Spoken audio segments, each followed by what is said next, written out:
Olá pessoal, meu nome é Alberto. Para quem não me conhece, eu sou um trabalhador da nossa casa, a nossa pequenina casa de luz e de oração, Lar do Amor.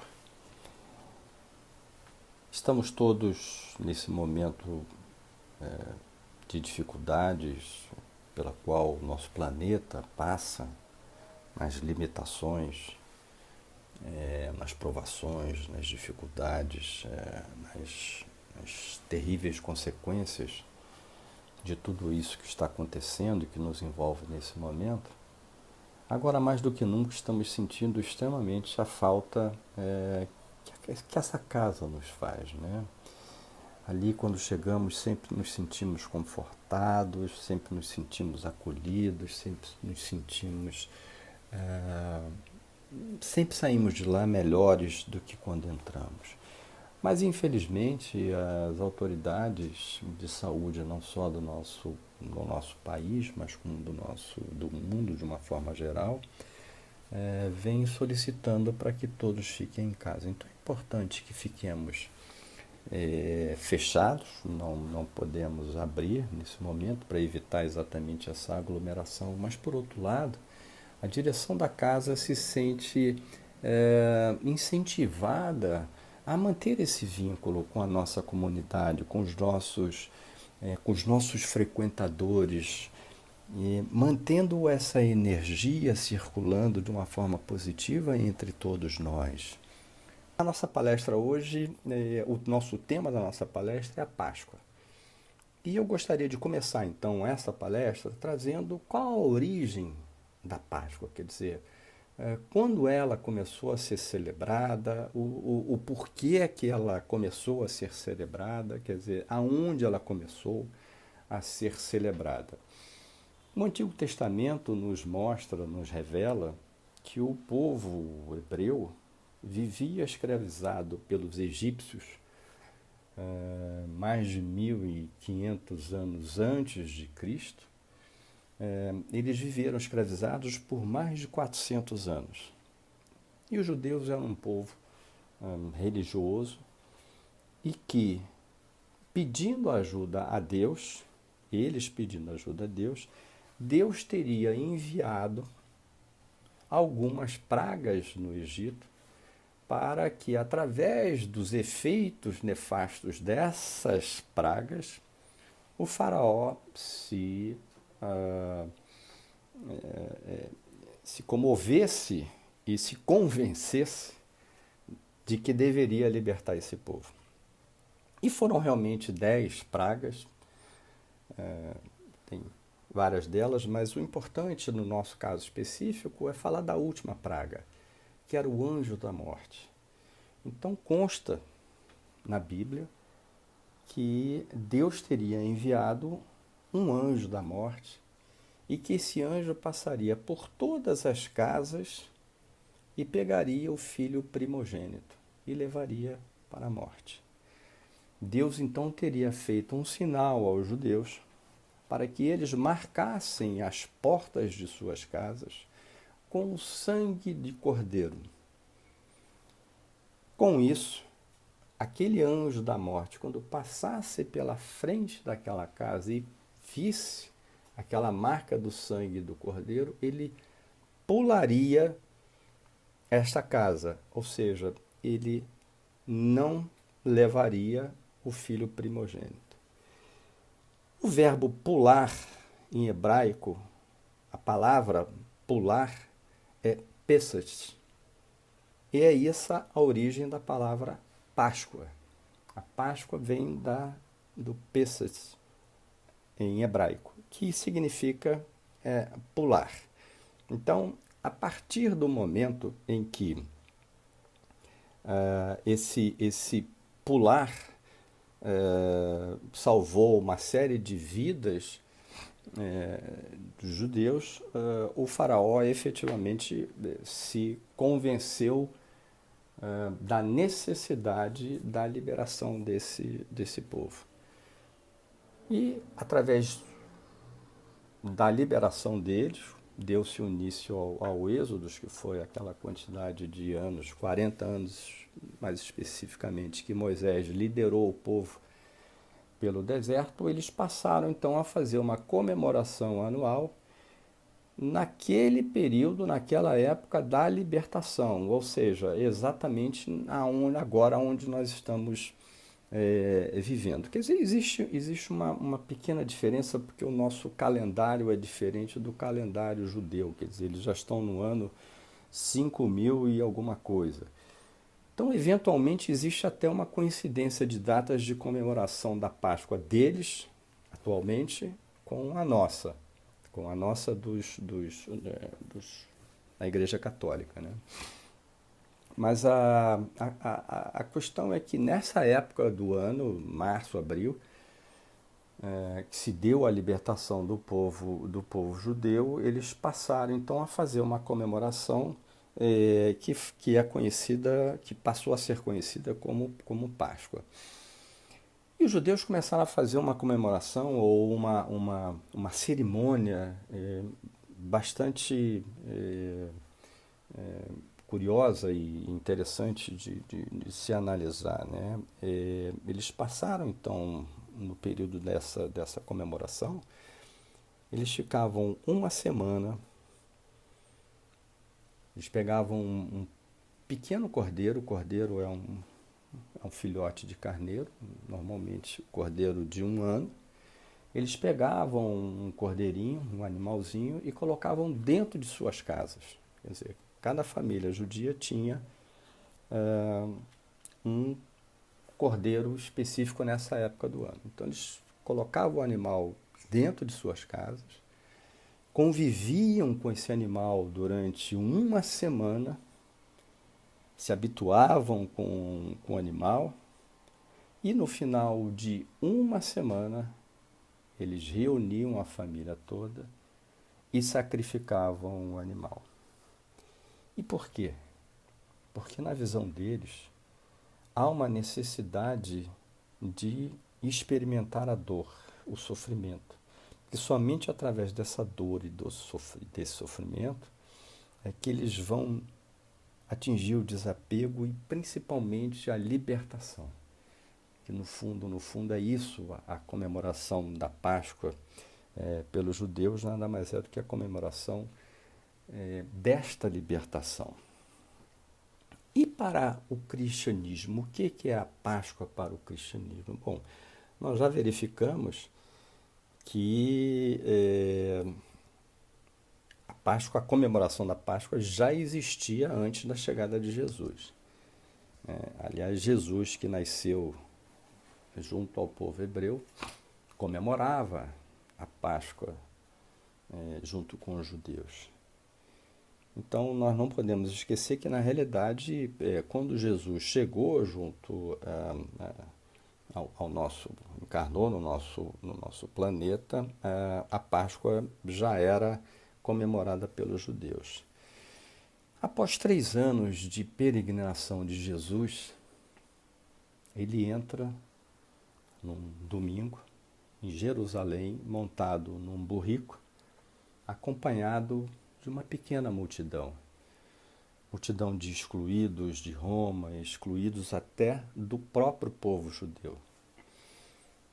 E essa entrada em Jerusalém ficou conhecida, ou tem até hoje uma comemoração na Igreja Católica e em outras igrejas cristãs também, como um Domingo de Ramos, que é exatamente a entrada de Jesus em Jerusalém após 3 anos de peregrinação. E neste domingo é que se começa, então, efetivamente, para o cristianismo, um período de comemoração mais efetivo. Então, nesta semana, ocorrem vários fatos importantes e o fato inicial, mais importante dela, após a chegada, é o que é narrado e conhecido como a Última Ceia. Que, na realidade, o que era a Última Ceia? Era uma comemoração judia da Páscoa. Era exatamente naquele momento.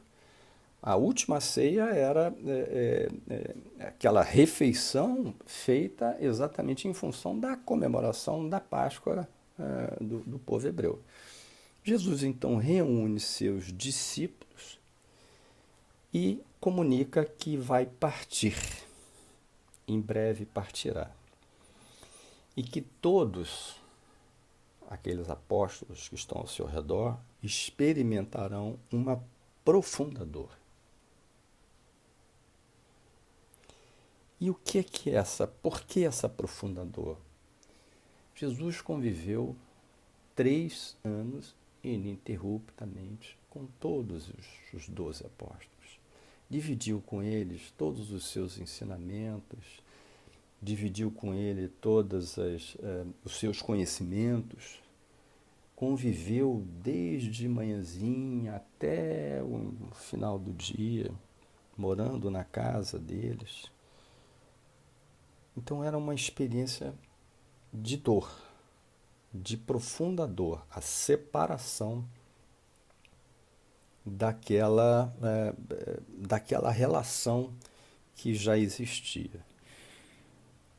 A outra coisa importante, além dessa comunicação, é que Jesus toma uma outra atitude que é bem interessante depois da gente realçar, que é lavar os pés de todos os seus apóstolos. Isso acabou virando um rito religioso que é reverenciado até hoje por diversas denominações cristãs. Então, ao longo daquela ceia, da última ceia, Jesus lava os pés de todos os 12 apóstolos. Depois, quando ele passa para a refeição propriamente dita, ele reparte o pão e o primeiro pedaço de pão que ele dá é a Judas. E ele fala para os apóstolos: um de vocês me trairá. E ele fala também a Pedro: tu me negarás 3 vezes antes do galo cantar. Após essa ceia, Jesus é preso, é condenado. Ele, de fato, era um revolucionário, talvez tenha sido um dos maiores revolucionários que já passou pelo nosso planeta. Ele incomodava enormemente os sacerdotes que usavam os templos como banca de comércio. Ele combatia esse desvio de finalidade. O templo, na realidade, era para orações e não para se fazer comércio. Ele subvertia a ordem vigente, pregando o amor, o perdão pelas nossas falhas, enfim. Jesus angariou muitos simpatizantes, mas também angariou alguns desafetos. E foram esses desafetos que conseguiram que ele fosse condenado e sacrificado. Quer dizer, que ele fosse crucificado, perdão. E aí inicia-se então a Via Sacra, que na Sexta-feira Santa, que culmina com a crucificação de Jesus. No domingo ele ressuscita e aparece para Maria Madalena, entre outros. Com o surgimento do cristianismo, quer dizer, tempos após a crucificação de Jesus, a Igreja Católica acaba adaptando essa celebração judaica da Páscoa para a Páscoa que a gente conhece, próximo da Páscoa que a gente conhece atualmente no catolicismo. A Páscoa para a Igreja Católica, na realidade, ela é a lembrança de que Deus nos liberta dos pecados através de Jesus Cristo, que é o novo Cordeiro Pascal. A comemoração acontece na época em que se celebra a crucificação e ressurreição de Jesus após o seu sofrimento. E a sua ressurreição tem como objetivo mostrar que ele continua vivo para o povo. E aí nós temos um outro ponto talvez interessante para analisar dentro desse contexto todo, que é a Quaresma. Quer dizer, nós pontuamos um pouquinho a origem da Páscoa, falamos de como ela é celebrada pelos judeus, como ela começou a ser celebrada e por que razões para o cristianismo de uma forma geral.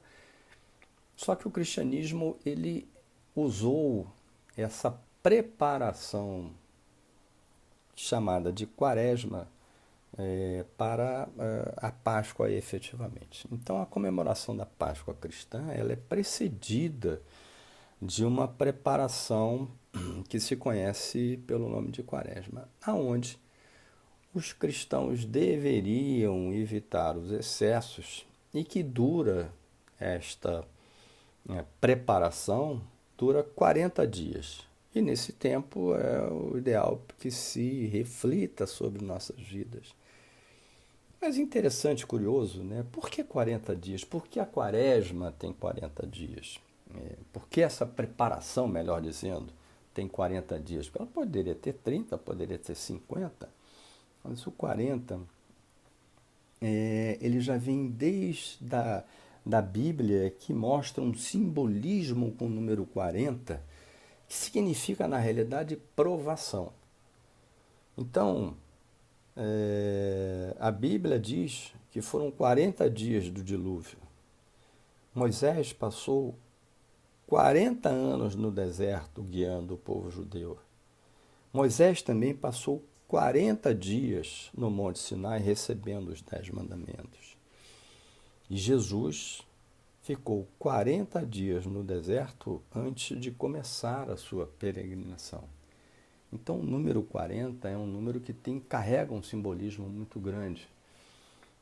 Por isso a quarentena, essa preparação, essa limitação, ela tem os 40 dias que acontece. Na realidade são 47 dias, mas como não se conta os domingos, acabou ficando 40. Então começa na quarta-feira de cinzas e vai até o domingo de Páscoa. Mas e para nós espíritas, qual é o significado da Páscoa? Bem, para nós é um momento de celebrar não a morte de Jesus, mas a vida de Jesus. Ele não morreu para nos salvar, ele viveu para nos ensinar. Acho que essa é o grande ponto que precisamos refletir e examinar e ter muito claro em nossas consequências. Através do exemplo de sua conduta, de suas palavras, de suas revelações, é que Jesus nos ensinou. Então, o que devemos, o que celebramos nós espíritas, não é a morte de Jesus, mas sim toda a vida dele, com todos os seus ensinamentos. De alguma forma, dá-se a ideia de que Deus sacrificou Jesus para nos libertar dos pecados. Mas para que nos libertarmos dos pecados efetivamente, dos nossos erros, das nossas falhas morais, devemos estar dispostos a contribuir, utilizando os ensinamentos do Cristo como guia. Então esse é o ponto importante para nós espíritas. Na realidade, Jesus não se sacrificou para nos libertar dos nossos pecados. Jesus se sacrificou a sua vida inteira através dos seus exemplos, da sua palavra, dos seus gestos, do seu carinho, do seu amor, da sua pregação. Não em função de sua morte ou da forma com que ela possa ter ocorrido. Jesus viveu para nos mostrar o caminho da salvação, não para ele ser em si, pela morte, pela crucificação, a nossa salvação. Não, Jesus é de fato a nossa salvação, mas porque ele mostra o caminho dela, não porque ele morreu por nós, ele viveu por nós. Esta palavra salvação, segundo Emmanuel, vale por reparação, restauração, refazimento. Portanto, a salvação não é ganhar o reino dos céus, Não é um encontro com o paraíso após a morte. A salvação é a libertação de compromissos. É a libertação das nossas amarras, dos nossos defeitos, dos nossos débitos passados e presentes. Celso Martins, no livro Em a Busca do Homem Novo, baseando-se nas palavras de Paulo de Tarso, ele nos diz um trecho que eu acho interessante ler para a reflexão de todos. Aproveitemos mais essa data para revermos os pedidos do Cristo, para renovarmos nossas atitudes. Que surja um homem novo a partir do homem velho. Que do homem velho, coberto de egoísmo, de orgulho, de vaidade, de preconceito, ou seja, coberto de ignorância e inobservância com relação às leis morais, possa surgir, para a ventura de todos nós, o homem novo, gerado sob o influxo revitalizante das palavras e dos exemplos de Jesus Cristo. O grande esquecido por muito de nós, que se agitam na sociedade tecnológica, na atual civilização dita e a vida como cristã. Que este homem novo seja um soldado da paz nesse mundo em guerras, um lavrador do bem neste planeta de indiferença e insensibilidade, um paladino da justiça neste orbe de injustiças sociais e de tantas tiranias econômicas, políticas ou militares. Um defensor da verdade num plano onde imperam a mentira e o preconceito, tantas vezes em conluios sinistros com as superstições, as crendices e o fanatismo irracional. Que este homem novo, anseio de todos nós, seja um operário da caridade, como entendia Jesus. Benevolência para com todos, perdão das ofensas, indulgência para com as imperfeições alheias. Eu acho que é interessante refletirmos muito sobre essa leitura. E eu acho que a gente precisa aproveitar esse momento de nossas vidas, aproveitar o fato de estarmos impossibilitados de levar a nossa vida normal, o fato de estarmos obrigados a nos impor uma quietude, a ficarmos dentro de casa, que nós possamos refletir sobre nossas vidas e vermos de que forma conseguiremos ajudar ou podemos ajudar a construir um novo mundo. Sermos mais solidários, nos preocuparmos mais com o que realmente é importante. Eu acho que nós estamos diante de uma oportunidade ímpar para isso. Infelizmente, às vezes, a gente só se aproxima de Deus. Aliás, a gente só se aproxima de Deus pelo amor ou pela dor. E, infelizmente, na maioria das vezes, a gente só se aproxima pela dor.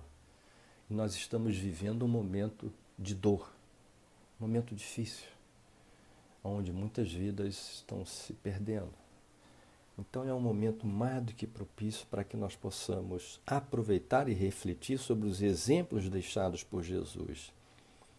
Já que nós estamos aqui falando sobre a Páscoa, que é a celebração da ressurreição, do renascimento de Jesus, que possamos realmente refletir sobre os exemplos deixados por ele, refletir sobre o simbolismo da lavagem dos pés, sobre a humildade de alguém como Jesus, de se abaixar e no ponto mais baixo de um ser humano, que são os pés, e lavá-los. Que nós possamos entender e refletir sobre as últimas palavras de Jesus, cheia de amor, rogando ao Pai que perdoasse aqueles que o maltratavam, pois não sabiam o que faziam. E para finalizar, eu acho muito interessante também colocar uma outra coisa. no momento atual que nós estamos vivendo. Kardec nos ensinou que se houver alguma dúvida em relação à ciência ou a qualquer outra coisa, fiquemos com a ciência. Ele fala entre a ciência e o espiritismo. Mas como o espiritismo era uma coisa extremamente importante para Kardec, e ele colocou a ciência em primeiro plano, com certeza Kardec colocaria a ciência sempre em primeiro plano. Então, neste momento, precisamos colocar a ciência em primeiro plano. Precisamos ouvir o que a ciência está nos dizendo. Então, por mais complicado que seja, por mais dolorido que seja não ver os nossos entes queridos, não poder abraçá-los, eu estou sentindo uma falta enorme de dar um abraço gostoso no meu neto. Mas por mais difícil que isso esteja sendo, é importante que continuemos nessa quarentena, nesse isolamento.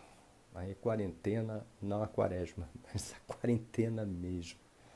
Que possamos cumprir com todas as recomendações que a ciência nos traz nesse momento. Porque somente dessa forma, através do cumprimento de todas essas questões, nós vamos conseguir reduzir o impacto dessa pandemia que assola o nosso planeta.